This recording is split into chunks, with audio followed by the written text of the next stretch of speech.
Saludos, gentes, bienvenidos a un nuevo espacio de Versito FM. Ahora vamos a tratar de explorar qué está pasando con el voto en el exterior, qué tipo de comentarios, valoraciones, cómo lo está viendo el votante, qué en realidad expectativas ha generado, ha provocado más dudas, más incertidumbre o en realidad ha generado confianza en el proceso. Para tratar de hacer una lectura de todo este ejercicio, vamos a conversar con Mario Gómez, ustedes ya lo conocen, una de los salvadoreños que ha sufrido el proceso de persecución en el país y ha tenido que radicarse fuera de El Salvador a partir de esta coyuntura que fue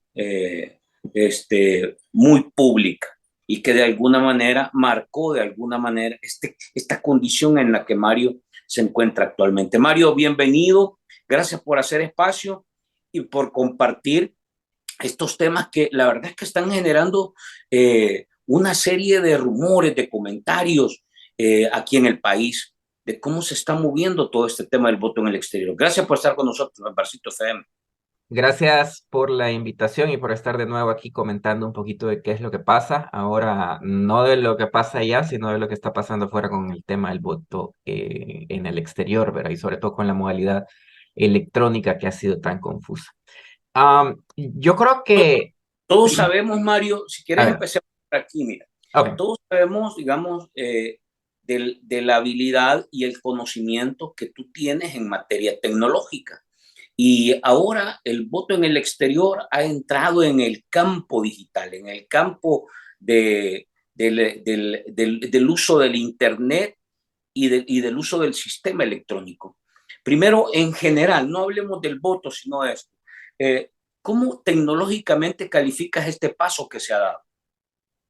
Ok, aquí vamos tal vez no van a escuchar de mí la opinión, digamos, común de la Uh gente -huh. de mi área, porque yo soy de las personas que piensa eh, que el voto electrónico y los medios electrónicos para capturar votaciones no necesariamente agregan valor al proceso electoral. Y esto tiene que ver con una cosa bien sencilla.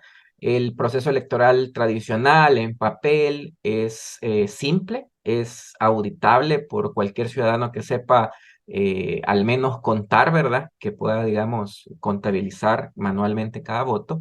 Y depende de una distribución de las responsabilidades de tal manera que desde la mesa donde se captura el voto, desde la gente que está verificando en la junta receptora, hasta el conteo que se hace con gente de diferentes partidos, todos tienen copia de lo que sucede en cada paso del proceso. Entonces, eh, lograr hacer eso en medios digitales es súper difícil porque los medios digitales centralizan. Y con centralizan me refiero a dos cosas. Primero, centralizan en que requieren un sistema que es administrado por alguien a donde llega toda la información y esto obviamente deja una gran responsabilidad a quien sea que esté monitoreando ese sistema. Y la segunda centraliza al respecto de que se hace sumamente difícil observar el proceso como tal. Ya no es posible que un ciudadano normal, que no tenga, digamos, mayor formación, que tenga, digamos, la formación básica, se le pueda capacitar y monitorear ese proceso, sino que requerís de profesionales expertos en la materia y normalmente no solo un profesional o dos profesionales, sino de distintas áreas, ¿verdad? De programación, de seguridad de la información, del diseño, ¿verdad? De este sistema electoral para garantizar de que no van a haber, en este caso, cosas que no funcionen como deberían, ¿verdad? O que afecten la confianza que tiene la gente en el proceso. Yo creo que esta es la parte clave de por qué yo en lo personal no estoy de acuerdo con las votaciones electrónicas en general, es justamente porque reducen la confianza en el proceso, ya que dependen de confiar en un grupo muy pequeño de personas para que validen de que todo está funcionando bien. Y en los procesos electorales, sobre todo, ¿verdad? Que son tan importantes, eh, depender de tan poquita gente para que te digan que sí o no, los expone a ellos, porque los expone a coerción, los expone a amenazas, o expone a lo que sea, y expone el proceso total al ya no dar la posibilidad a la gente para que verifiquen por sí mismos qué es lo que está sucediendo y cómo se están recibiendo los votos. Y esto es lo que pasa con los sistemas electrónicos en general. Acordémonos que la experiencia última que conocimos aquí en el país, Mario, y tú te vas a acordar, prácticamente fue un, una especie de burla, el proceso electrónico que definió las elecciones internas de Nuevas Ideas. Básicamente fue un proceso digital, se hizo a través Claro. del voto por Internet, pero todo el mundo, hasta ellos mismos lo descalificaron, diciendo que habían vendido por aquí, metido por allá. Ese es un poco el ejercicio, el último que conocimos. Claro, debería ser eh, un proceso mucho más creíble, digamos, mucho más serio, pero terminó siendo una especie de changoneta. Ahora, ¿qué tanto podríamos ver algo similar en un proceso electrónico como este? ¿Cuántas fisuras puede tener? ¿Cuántos espacios, baches? Porque hay que decirlo, Mario, aquí en el país se ha tratado de sustentar esta decisión en una tesis de que la empresa que fue contratada es una empresa que está altamente protegida y que crearle una especie ¿cómo se llama? De que puedas intervenirla para modificar o provocar alguna adulteración del proceso, es inviable. O sea, ni Dios ni el diablo pueden meter mano en esa empresa. Un poco lo que ha tratado de vender el tribunal acá. Sin embargo, te voy a recordar algo que sucedió en la última elección. ¿Tú te acuerdas que cuando empezaron a hacer el conteo rápido, que por cierto es la misma empresa que se contrató hoy, la que llevaba el conteo rápido, cuando empezaron a vaciar los datos, empezaron a haber resultados erróneos? Y lo que se dice es que habían metido un script que al final, cuando empezaba el conteo, filtraba de manera distinta los datos. Y entonces los que estaban al final empezaron a salir como los que más votos estaban recibiendo. Total, que apagaron el sistema y luego empezaron a hacer de cero todo el proceso. Entonces uno dice, eh, la verdad es que estas empresas no son infalibles. Hay siempre márgenes de error. Eh, ¿Es posible que pudiéramos tecnológicamente ver alguna situación extraña, ver que los números se comporten irregularmente, que pueda haber que le metan mano en algún lado al sistema? ¿Es posible eso, man? Ok, yo creo que es una pregunta un poco compleja porque tiene varios componentes. Yo creo que el componente principal es que la tesis de seguridad que propone el Tribunal Supremo Electoral es errada para el problema que están tratando de solucionar. Y me repito un poquito lo que dije antes, el proceso electoral tiene que ver con la desconfianza, con no tener que confiar en nadie ni en nada de los que están involucrados en el proceso. Por eso es que la JRB, en teoría, debería de tener miembros de varios partidos y miembros de la población civil. La JRB, por eso es que hace recuentos en el lugar y las copias, y pueden mostrarse los votos públicamente cuando se están contando, para que los miembros de los diferentes partidos no vean o puedan evitar que alguien haga una modificación de algo y todas esas copias de las actas, todas esas copias de ese proceso que ocurren en el mecanismo de votación en papel, luego cada partido tiene una copia, pero esa copia no viene del tribunal, esa copia viene de todas y cada una de las juntas receptoras de voto que permite a cada partido hacer sus verificaciones independientes, si tienen obviamente los medios para contabilizar y digitar las boletas, y así es que se detectaron errores como los que se detectaron en el último recuento preliminar de las votaciones.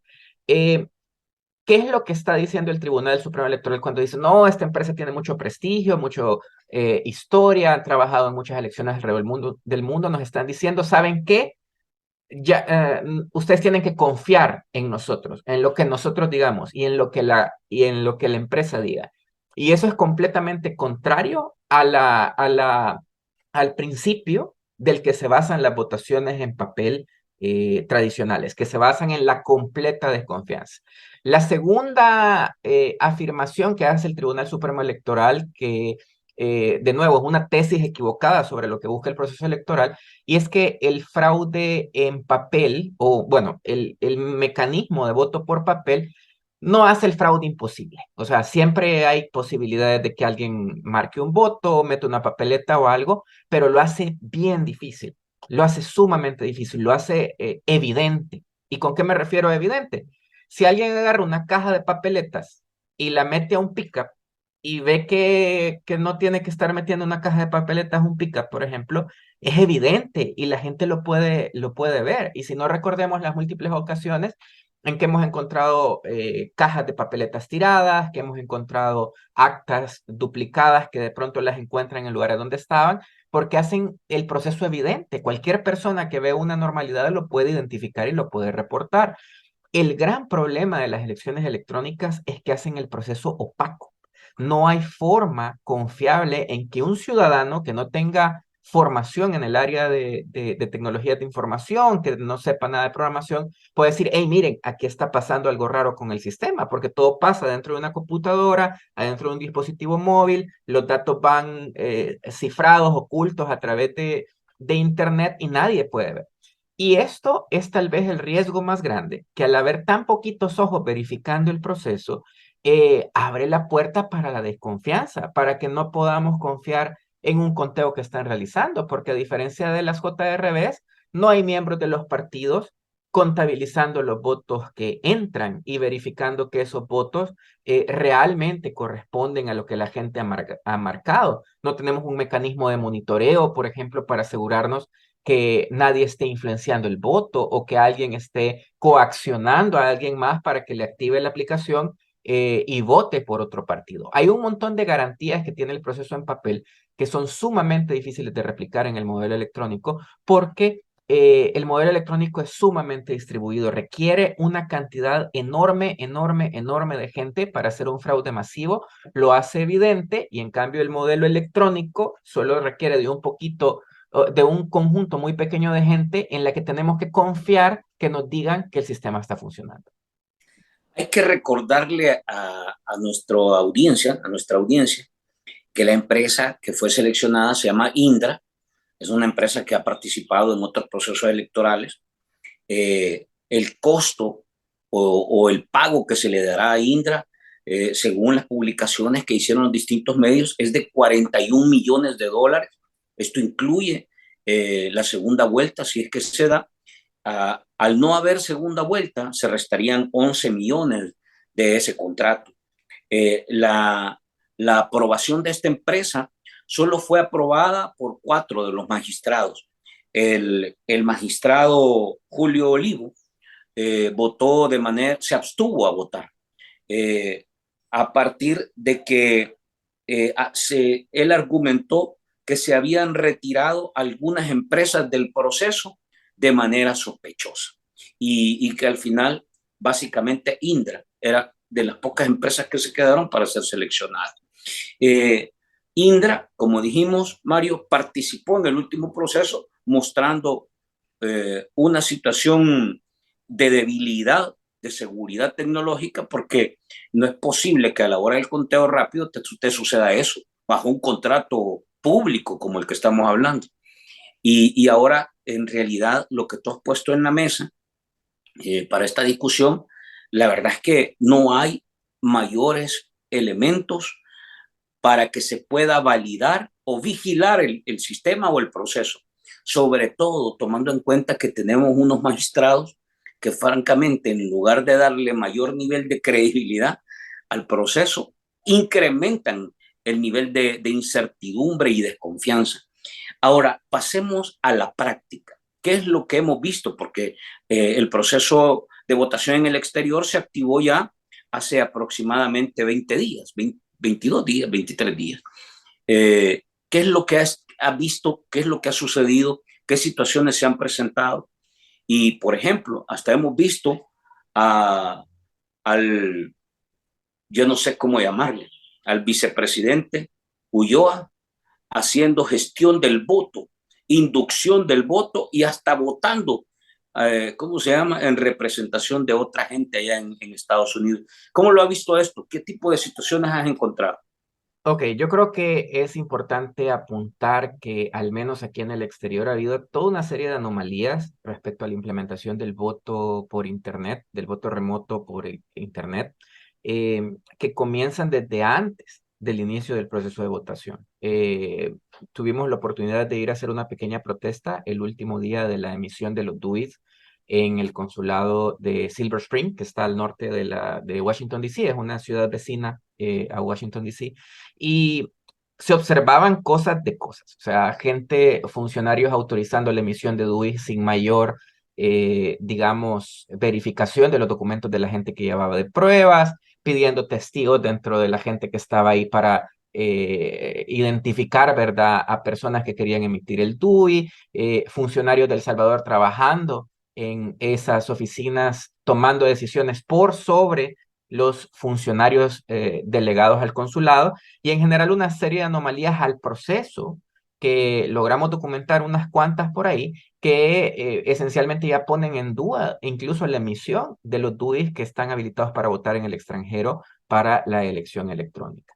La otra cosa que llama la atención de lo que ha estado sucediendo en el proceso es la falta de educación respecto al voto electrónico del mismo tribunal y de las mismas de los mismos consulados, del mismo gobierno. No ha habido una campaña en el exterior para decirle a la gente cómo votar. Hasta este día, si yo salgo a la calle y bueno, aquí en Washington dice que hay un montón de salvadoreños, si yo salgo a la calle y escucho algo hablando español, es muy probable que sea salvadoreño. Ahí te apuesto que si yo le pregunto que si sabe cómo votar, si tiene DUI, si sabe si puede votar en línea o allá, la mayoría de gente te va a decir que no sabe, porque ha habido una gran oscuridad en cuanto a tratar de educar a la gente sobre cómo realizar el voto electrónico.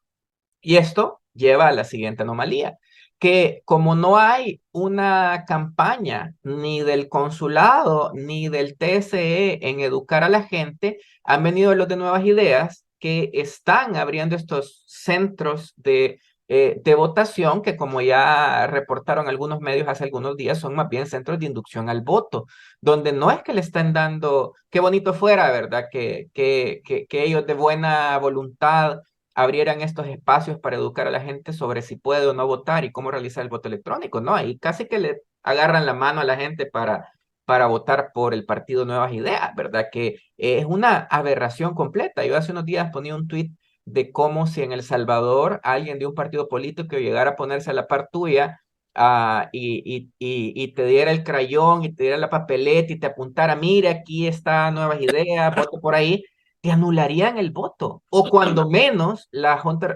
Receptora de Votos lo impugnaría, porque no está respetando el derecho que tiene el ciudadano de hacer su voto en secreto, ni tampoco el derecho de realizarlo sin ningún tipo de inducción al voto, ¿verdad? Que de por sí no se respeta, tomando en consideración de que los salvadoreños en el exterior, con dirección en el exterior, tienen un mes completo para votar mientras todavía hay campaña electoral, es decir, que no hay un silencio electoral como ocurre en los salvadoreños que votan físicamente en El Salvador, donde la gente tiene, aunque sea un tiempo, cortito, pero tiene un tiempo para pensar en sus elecciones de voto sin tener que estar influenciado, ¿verdad? Por si va a votar por una opción u otra. Y bueno, se viene todavía el voto electrónico presencial, que por cierto se me toca a mí porque mi DUI tiene dirección en El Salvador, que tampoco tiene las garantías que uno esperaría. De la nada, la asamblea decide aprobar que se puede votar con DUIs y con pasaportes vencidos. Y hay gente que tiene 10 años que se le venció el DUI, hay gente que tiene pasaportes de hace un montón de tiempo, ¿verdad? Y no hay garantía, y esto lo explicaba hace unos días Ruth López, que no hay garantía de que esta gente realmente tenga esa identidad, ¿verdad? Recordemos que antes también habían anomalías en la emisión de los documentos y no tenemos forma de garantizar que estas personas realmente tienen ese derecho a votar. Y yo quisiera hacer este apunte bien claro. Ah, nadie está diciendo que la diáspora no tiene derecho a votar. Eso es algo que ya se reconoció. Habremos Sí. unos que podemos estar más o menos de acuerdo en qué nivel de arraigo hay como para que alguien tenga como que ejercer su derecho a votar, pero es obvio que todo este tema del voto en el exterior está siendo manipulado para beneficiar al partido oficial.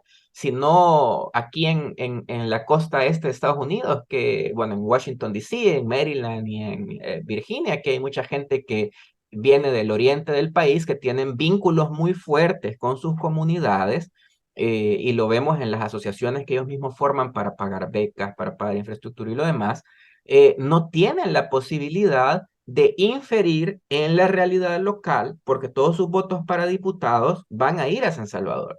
Y tampoco van a tener la oportunidad de elegir, ¿verdad?, los consejos municipales de las nuevas estructuras municipales, que no sabemos si son municipios, distritos o qué, ni los diputados que aprobaron la ley lo saben, no van a tener ese vínculo. Entonces, es una campaña fuerte de propaganda para convencer a la diáspora de que se le está respetando el derecho a elegir a sus gobernantes, cuando al final del día ni siquiera le están respetando ese arraigo a la localidad de donde ellos vienen para que realmente puedan elegir a los representantes de la gente con quien ellos tienen algún vínculo, a la gente que le envían remesas o su familia o la gente que está allá.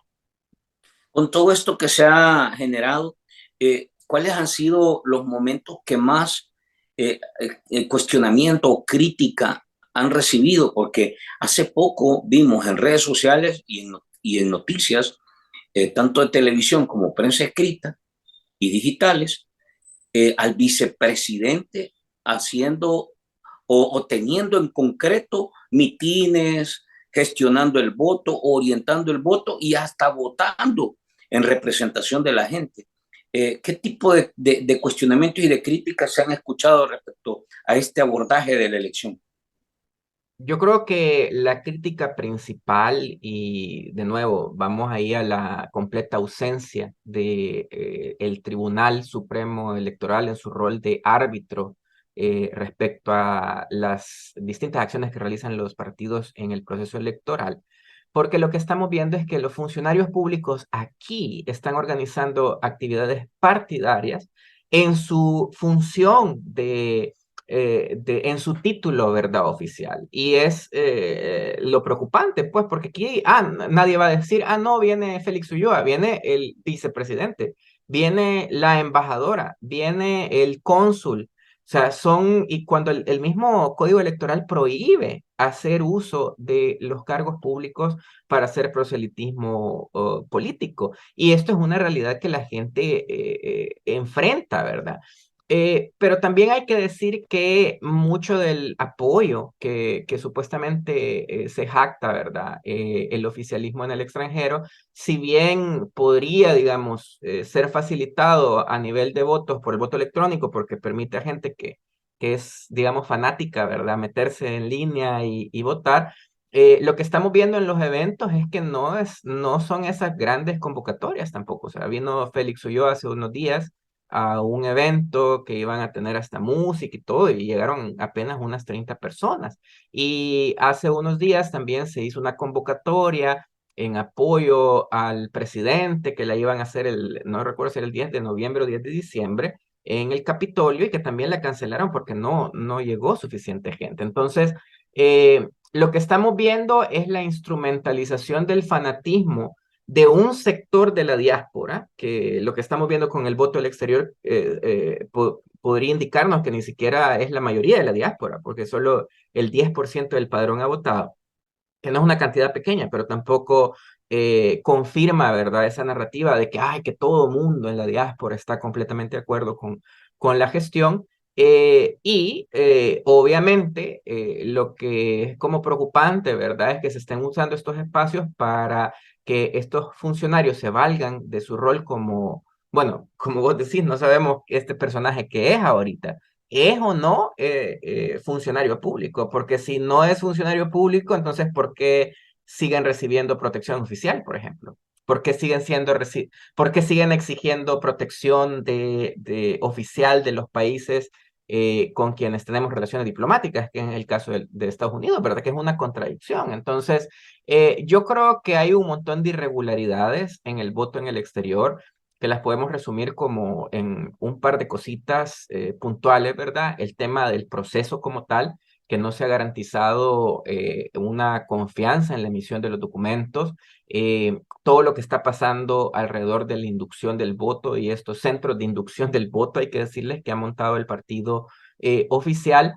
Y obviamente el tema del uso de sus figuras como funcionarios públicos, de los funcionarios en esta gestión para hacer actividades de carácter completamente proselitista, ¿verdad? Y todo esto, y vale la pena apuntarlo, todo esto aparte de las dificultades que tenemos para verificar el sistema de votación electrónico, que tampoco genera como ninguna confianza y tampoco el Tribunal Supremo Electoral se ha encargado de proveer mecanismos para que realmente se verifique que el sistema haga lo que supuestamente debe de hacer.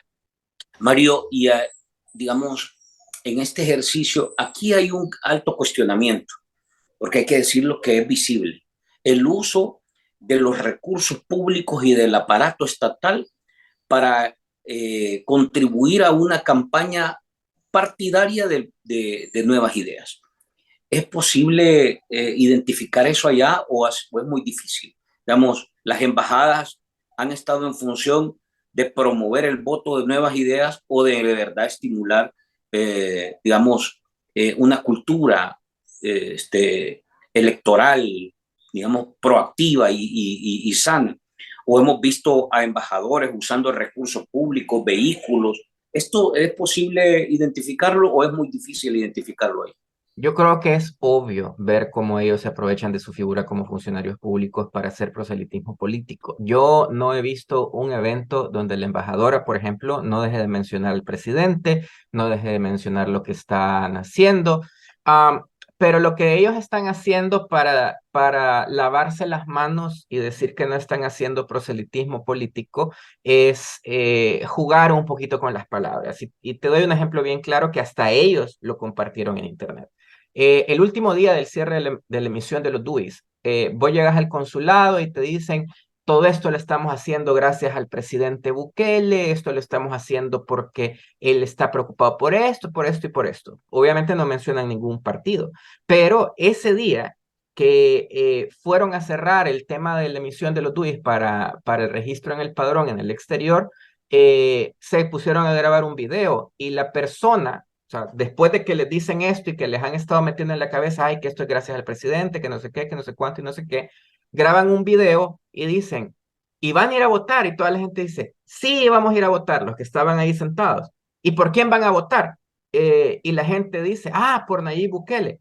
Pero no ponen y no graban todo lo que pasa antes de eso, donde inducen a la gente a decirle, estamos haciendo esto por el presidente, esto no sé qué, esto no sé cuánto, esto no sé cuánto, que obviamente en un espacio como eso, tan influenciado, la gente te va a responder de esa forma. No es algo que la gente va a hacer porque, ay, porque lo hizo en su libertad de externar una opinión. Hay una influencia ahí muy fuerte. Y recordemos que esto es una cosa cultural y creo que todos lo hemos visto. Y no voy a decir que solo es El Salvador, pero yo creo que es algo que, pues sí, lastimosamente nuestros pueblos vienen de siglos de opresión, y todavía hay un miedo generacional, ¿verdad? A realmente, y persiste en buena parte de la población, un miedo a oponerse, ¿verdad? A lo que dice, entre comillas, la autoridad, ¿verdad? O sea, si un funcionario te dice que algo está bien, no somos mucho la cultura de encararlo y decirle, mire, eso no es cierto, o esto no está bien, o esto no es así. Que es comprensible porque la gente realmente ve esos espacios a recibir servicios públicos. O sea, la Ujú. gente lo que quiere es llegar ahí, sacar su DUI, sacar su pasaporte, que le ayuden con ¿cómo se llaman? Trámite que tenga que hacer.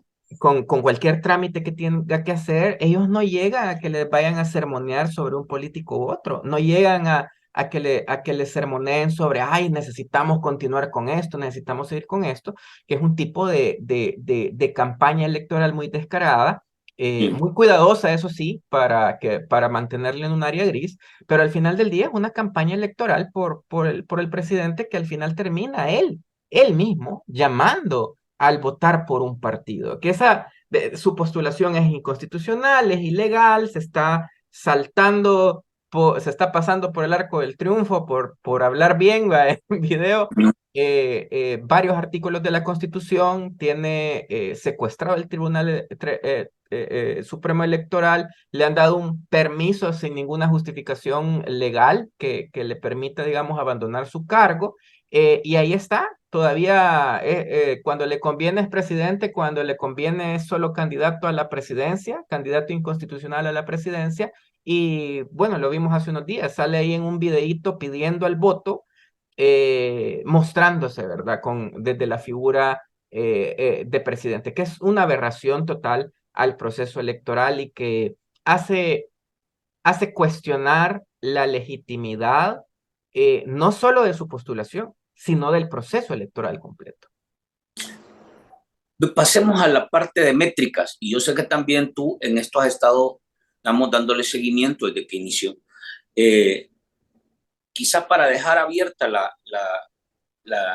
digamos que nos compartas un poco lo que has tenido, se hace una expectativa al inicio, pero francamente a esta altura, como decías tú, menos del 10% probablemente ha votado del universo que se estimaba.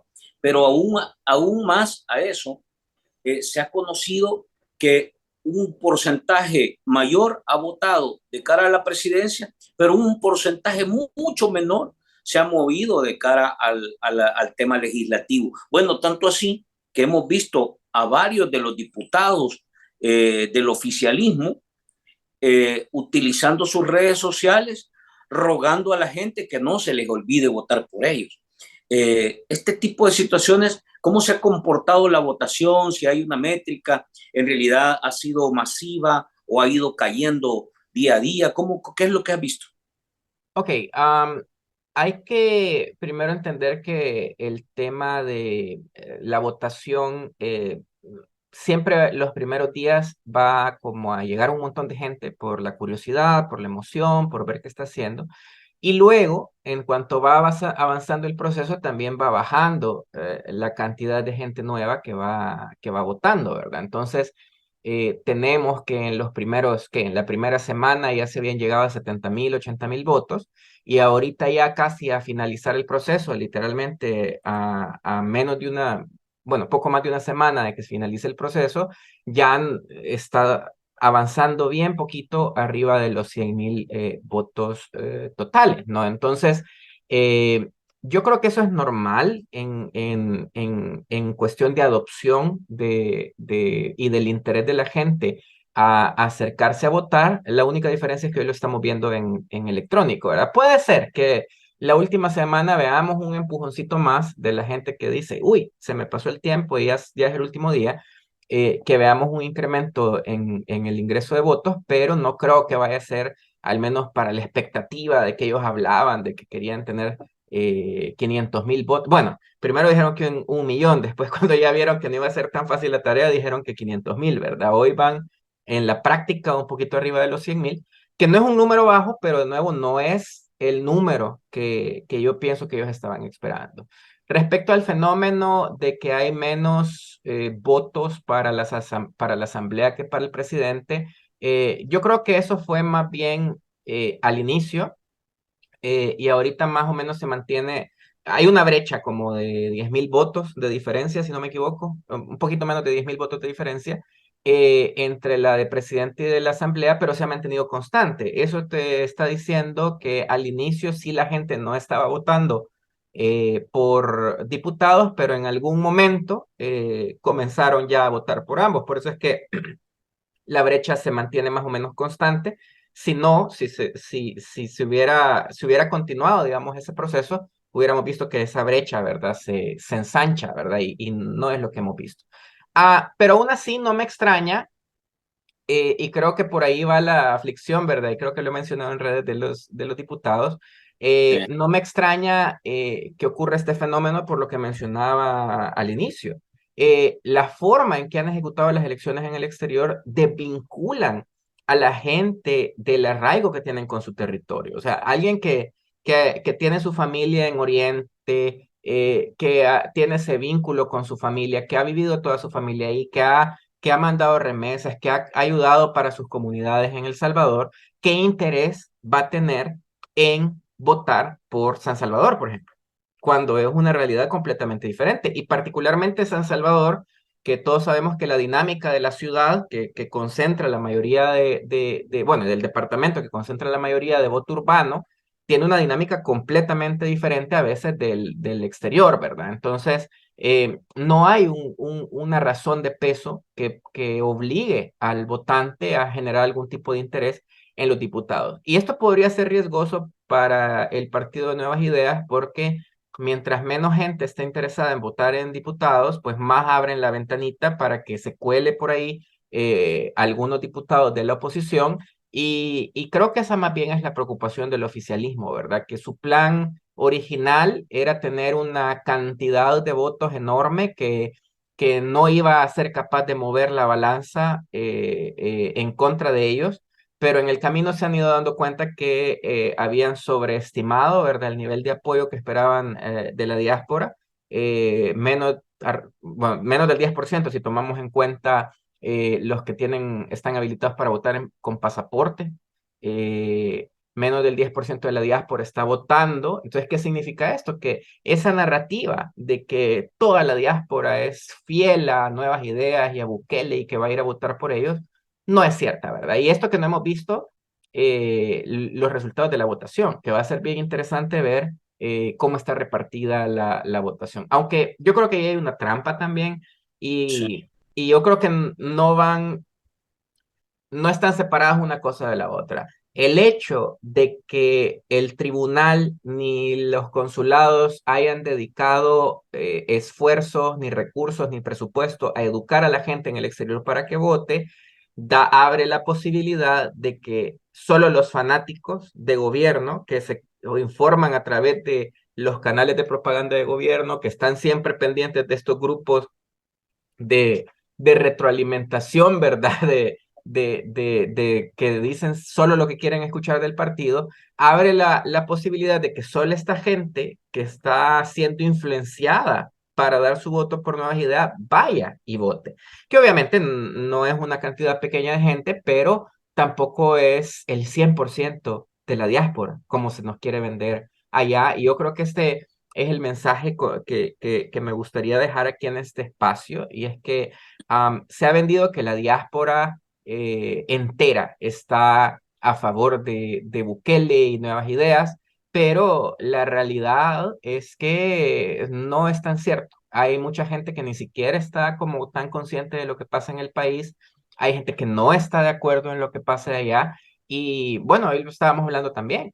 Hay un montón de migrantes que vinieron recientemente al país en los últimos 5 años. Estamos hablando de casi 360.000 personas que han Sí. salido durante la administración de Bukele, que tal vez no van a votar en esta elección, pero que tampoco van a darle el visto bueno a esta administración, sabiendo que esta administración es la que ha impulsado las políticas que los impulsaron a salir del país. Entonces, esa idea de que toda la diáspora está a favor de Bukele es simplemente una narrativa creada a partir de unos pequeños grupos muy ruidosos, eso sí, que tienen el apoyo del oficialismo, pero no representa la realidad de la diáspora salvadoreña, al menos aquí en Estados Unidos. Para cerrar, Mari, ¿cuál es la evaluación que se podría hacer a esta altura del tribunal y cómo corrió este ejercicio? Porque en este sentido, es decir, hubo francamente campaña educativa del tribunal en Estados Unidos o por lo menos en las regiones donde tú has tenido contacto. ¿Hubo algún ejercicio, hubo alguna inversión para tratar de orientar de manera correcta a la gente? ¿O francamente el tribunal también se dedicó a ser un espectador nada más de la manipulación del proceso electoral en el exterior? Bueno, si tuviera que poner una escala del 0 al 10, yo les pondría -1, o sea, porque ni siquiera han estado. O sea, hay unos pocos espacios que abrieron para aclarar dudas con algunos miembros de la comunidad, pero lo único que decían es, esto todavía no lo sabemos, esto todavía no está decidido. Entonces no eran espacios informativos al final del día, porque que vinieran los magistrados a decir que las cosas todavía estaban en el proceso y cuando estaban listas, no es acompañar a la diáspora. que a la gente que llegaba a los consulados solo le dijeran, van a poder votar en línea en una página web, cuando ni siquiera sabían qué página web la diáspora iba a utilizar para votar, tampoco es acompañar a la diáspora.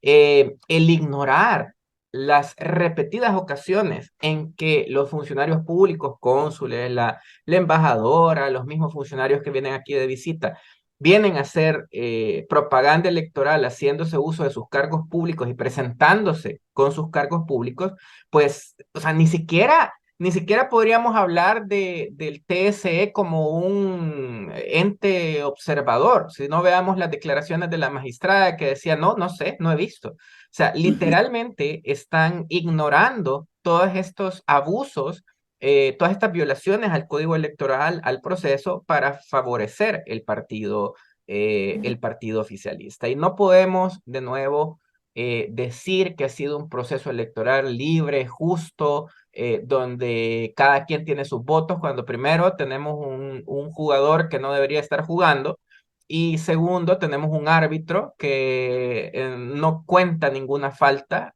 si esta es hecha en contra de alguno de los jugadores de la oposición, ¿no? Entonces, es una completa ausencia del tribunal, es una completa ausencia del rol que deberían de tener como organismo imparcial garante de las votaciones, que lastimosamente, y hay que decirlo, nos devuelve a un pasado que ya habíamos superado con los acuerdos de paz. Uno de los avances más grandes que tuvo El Salvador luego de la guerra y gracias a los acuerdos de paz fue el establecimiento del TSE como este organismo neutral que en teoría debería garantizar que los procesos se ejecutaran de forma transparente y que también debería de servir para sancionar a aquellos que abusan del proceso. Y esto no lo estamos viendo, lo que nos retrocede a más de 40, 50, 60 años de la historia en avances de esos poquitos espacios democráticos que se habían logrado construir y alcanzar con los acuerdos de paz. Mario, te agradezco. Estamos en realidad a semana y media, creo yo, ya del 4 de febrero. La gente, la verdad es que creo que con tantas encuestas, tanta información, ahora esta campaña sucia que se ha activado, protagonizada por el candidato oficialista, francamente sigue, como dices tú, recordándonos y regresándonos a esos momentos en que las campañas y los procesos electorales eran altamente cuestionados.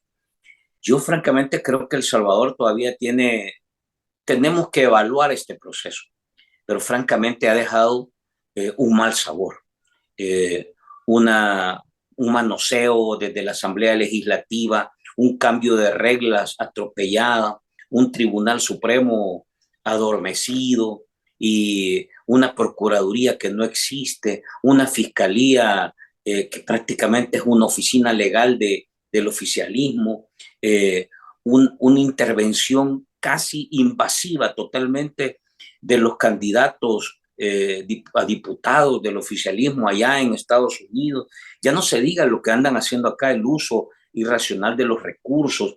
Bueno, andan repartiendo nuevamente, ya te diste cuenta vos, los paquetes de comida con fotografías de los candidatos a diputados. O sea, es una cosa extremadamente retrógrada, como muchos decían, que te hace recordar y ver el espejo de otros países que han transitado hacia entornos de mayor autoritarismo, de ilegalidad, de arbitrariedad, donde la constitución y las reglas se pasan por el arco del triunfo, como tú dices. Entonces, habrá que ver en realidad si eh, con la sombría de la tecnología el país termina en la caverna electoral y democrática otra vez, o te da un paso inhóspitamente hacia un entorno de mayor apertura democrática. En realidad la duda queda, francamente. No sé si vos estás de acuerdo, pero más o menos es lo que uno dice. No, Sí, la tecnología no nos ayudó a llevarnos al futuro, nos regresa a la caverna. Es jodido, ¿no? yo creo que, y bueno, lo digo como tecnólogo, ¿verdad? Hay problemas que no son, o sea, la tecnología es una herramienta, ¿verdad? Y no todos los problemas se solucionan con tecnología. hay problemas que son de personas, de procesos, de procedimientos, como los procesos electorales, que tienen que ver con hacer un proceso lo suficientemente simple para que sea observable, para que sea abierto, para que sea distribuido. Y se puede solucionar sin necesidad de aplicar tecnologías digitales, ¿no? Sin aplicar instrumentos electrónicos, pero no hay una necesidad de aplicar la tecnología donde simplemente no es necesaria. Y habían otras alternativas para la gente que quería ejercer su derecho al voto del exterior, que pudieran haber generado un nivel mayor de transparencia y de confiabilidad para quienes participen de ellas. ¿Y qué te puedo decir? Lastimosamente mi opinión es que este instrumento electrónico, bueno, estos instrumentos electrónicos, porque también van a estar las maquinitas el día de la votación, ¿verdad? Están sirviendo más para agregar desconfianza al proceso que para mejorarlo, ¿verdad? Porque yo siempre doy este ejemplo como tecnólogo, es como con el voto en papel. Nosotros tenemos recuentos desde que se cierran, desde que se comienza el conteo hasta que ya tenemos un estimado del 90% de las actas digitadas. Es un proceso que dura menos de 6 horas. Ujú. Nuestro país prohíbe el publicar estimaciones de quién va ganando en las elecciones durante el proceso de elección, justamente bajo la lógica de que la gente no sea influenciada por el grupo que va teniendo más votos y lo pueda hacerlo con toda libertad, ¿verdad? Sin ninguna presión de ejercer su voto. Entonces no necesitamos un sistema de voto electrónico digital que instantáneamente sepamos quién votó por quién. O sea, es algo que fácilmente podemos esperar hasta el cierre a que se haga el recuento.